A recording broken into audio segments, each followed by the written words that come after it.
Good morning, ladies. Before we begin to our orientation, please stand and let us for guidance from our Lord. In the name of the Father, the Son, and the Holy Spirit. Amen. So please be seated. So again, good morning, ladies. Welcome to our programming MC4. So let me introduce myself. I am Johnny Bipar and I will be your trainer for this program.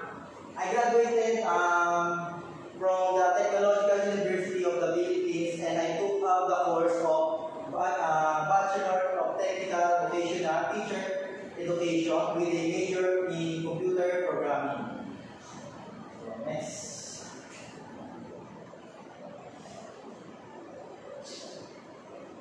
Welcome to TUP Manila, ladies. We have here the TUP vision and TUP mission. And for competency-based training, in a brief explanation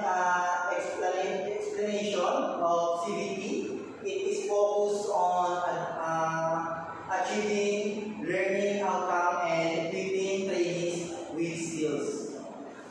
Next, this is the CBT frameworks. CBT frameworks divides the flow of trainees from the time they enter a program until they exit the program. And this is the 10 principle of competency-based curriculum. Okay? Number 1, learning is based on the competency-based curriculum. Number 2, learning is modular in its structure. And last, approved training programs are nationally accredited. Next. Okay? This is the role of CBT trainer: coordinate and manage learning activities, motivate trainees, and the role of trainees, select what they want to learn and when they want to learn. So next. And this is the basic competency: utilize specialized communication skills, develop teams and individuals apply problem-solving techniques in the workplace, and the common competency apply quality standards, and our competency design program logic. Okay? This is the progress chart.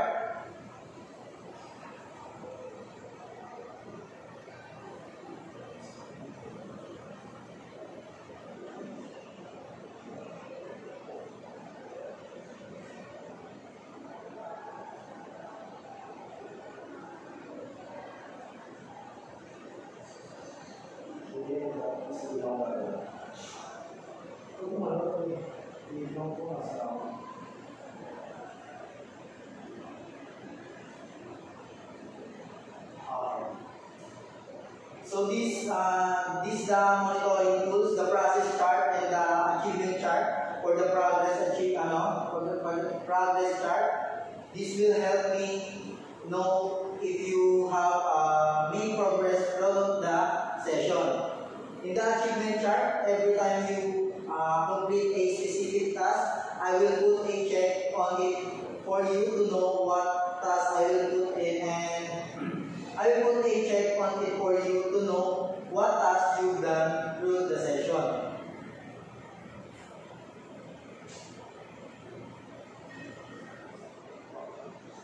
And how to use CBLM? This is how to use CBLM. For the competency-based learning materials, it includes information sheets, self-checks, and answer key.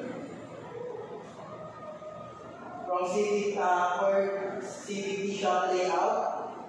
For the CBT shop layout, those are the places where you can do your task.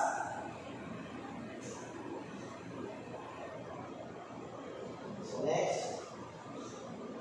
For evaluation system, in the evaluation system, this will help me determine if you are competent or not. Do you have any question? No. Okay, next.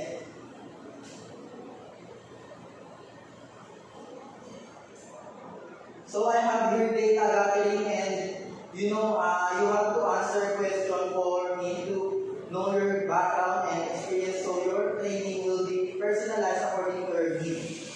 Let's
Carl David Ramirez. Present. And Mr. Elian Anthony Bell. Present. Okay. Based sa certificate na binabay ni Ms. Estoy, she is graduated with a course that related in computer system servicing, but you have to prove it to me by doing one actual demonstration. And ngayon, Ms. Estoy, ikaw muna ang ma-assign sa learning resources area. Please proceed to learning resources area.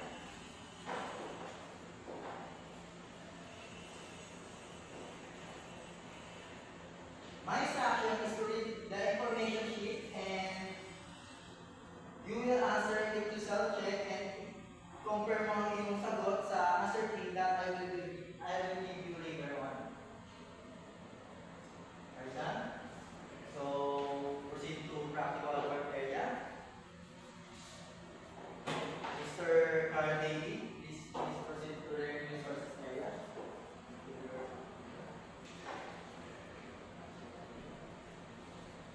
Are you done? Please go to computer laboratory area. And Mr. Carl Davey, are you done? Please go to practical work area. And Adrian Anthony, please go to learning resources area.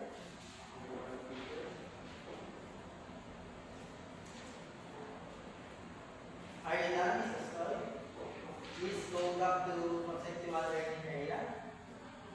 Are you done, Carl Davey? Please go to computer laboratory area. And done, practical work area. Please go. And done.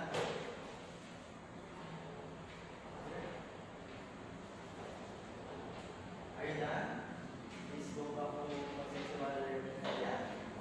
And go to computer laboratory. Please go. Are you done? Please go back to conceptual learning area.